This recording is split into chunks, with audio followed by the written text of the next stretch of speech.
E aí, rapaziada, beleza? Nesse vídeo eu vou mostrar o passo a passo de como montar um quadro de distribuição bifásico. Duas observações antes de começarmos. A primeira, sempre trabalhe com circuitos desenergizados, segurança em primeiro lugar.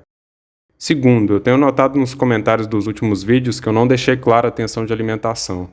Eu moro no Sudeste e aqui a tensão é 127 volts fase neutra e 220 fase-fase. Dito isso, vamos lá.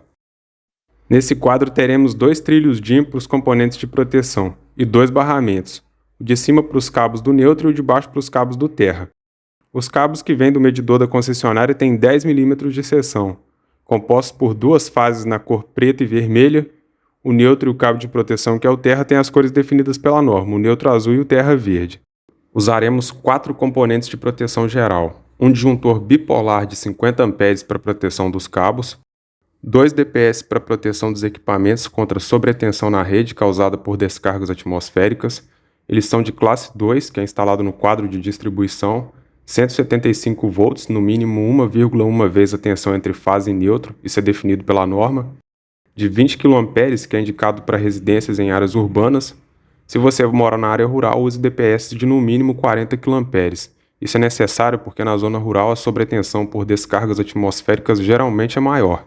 Um IDR tetrapolar para detecção de corrente de fuga e proteção das pessoas contra choques, principalmente em áreas molhadas ou que possam ser molhadas.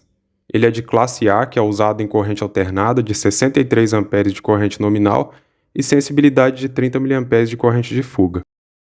Para que não tenhamos que comprar um DPS para o neutro, basta equipotencializarmos o neutro e o terra no próprio quadro de distribuição. Faremos essa conexão através de um conector split bolt. É um recurso que evita o gasto com a compra de mais um DPS sem ficar em desacordo com a norma. O item que menciona as situações que demandam ou não o uso de DPS para o neutro é o 63522 da NBR 5410. No trilho de baixo, vamos colocar os disjuntores dos 6 circuitos. Um disjuntor bipolar de 40 A para proteção dos cabos do chuveiro. Esse chuveiro tem 6.800 watts, consome em 220 volts 31 A da rede. Eu até poderia colocar um disjuntor de 32 A, mas pensando numa possível substituição por outro chuveiro de potência maior, eu já deixo essa sobra por precaução. Um disjuntor bipolar de 16 A para um ar-condicionado split, que pode ser de 9 ou 12.000 BTUs. Se for mais potente, tem que calcular outro disjuntor. Um disjuntor de 20 A para tomada de uso específico, outro de 20 A para as tomadas de uso geral da cozinha e da lavanderia. Lembrando que a tomada de uso específico e a tomada de uso geral da cozinha e da lavanderia tem que ter um circuito exclusivo para cada uma, isso está escrito na norma também. Um de 16 A para as tomadas de uso geral do restante da casa e um de 10 A para a iluminação. Bom, vamos para a ligação dos cabos. O terra é ligado diretamente no barramento, o neutro passa primeiro pelo IDR e é ligado no barramento dele. Uma observação, o borne correspondente ao neutro no IDR tem a letra N, isso facilita a identificação. As duas fases passam primeiro pelo disjuntor geral, a fase preta é ligada em um dos DPS e é jampeada para um dos bornes do IDR, a fase vermelha é ligada no outro DPS e no outro borne do IDR. Um dos bornes do IDR vai ficar vazio mesmo, isso acontece porque a nossa ligação é bifásica, mas isso não vai impedir o funcionamento dele. O cabo que vai sair dos DPS deve ser ligado no barramento do terra e deve ser de no mínimo 4 mm de seção. Isso é definido pela norma. Eu vou usar um de 6 mm para aproveitar o que foi comprado para o chuveiro. As fases após passarem pelo IDR serão ligadas nos disjuntores. Elas não devem ser ligadas diretamente assim.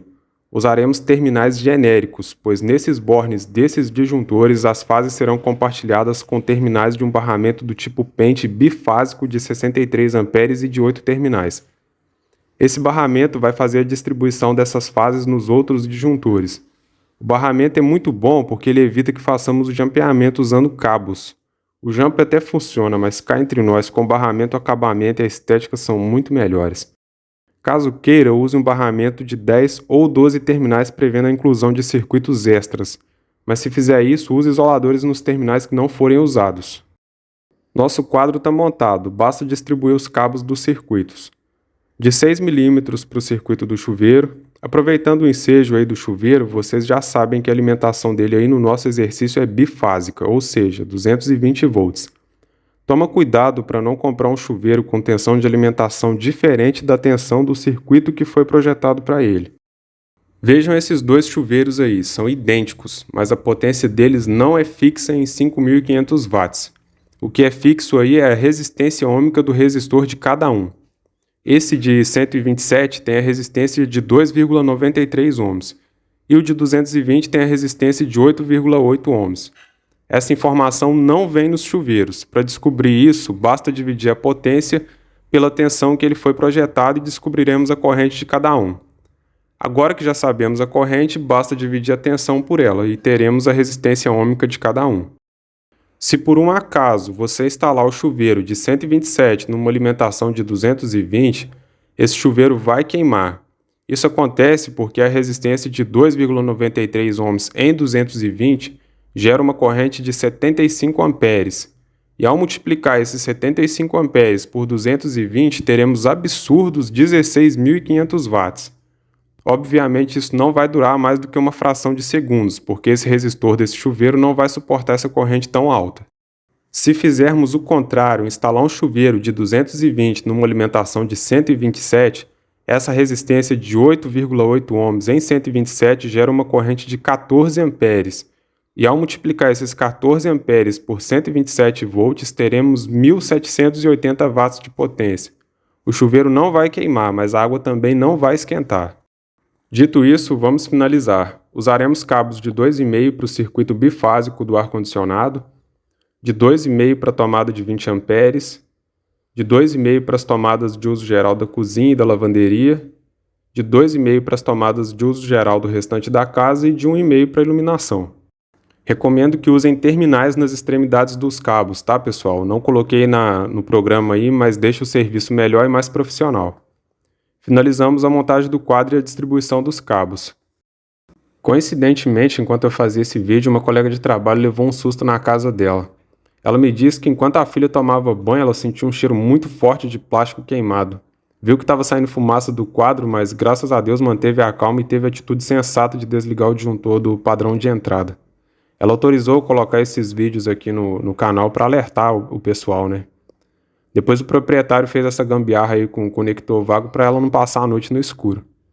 Esse imóvel, segundo ela, estava na garantia e foi feito por construtora. Aí vem a crítica, né? Tem certas construtoras que parece que quer economizar em tudo, até na segurança. Contrata qualquer um, usa qualquer material. Nesse caso dela aí, usaram um quadro monofásico ao invés de um bifásico, usaram eletroduto de 3/4 ao invés de 1 polegada. Aí não tem jeito, tem que quebrar a parede para passar os cabos, para colocar um quadro bifásico. O que adiantou? Economizou de um lado para gastar agora dobrado na garantia. Enfim, se você for um profissional, faça direito e bem feito para não ter dor de cabeça e nem dar dor de cabeça para ninguém. Se você for um cliente, valorize um bom profissional. Não é economia em primeiro lugar, é segurança em primeiro lugar. E se fizer bem feito e com material de qualidade, você nunca mais vai ter problema. Fica o conselho aí. Valeu, pessoal. Até mais.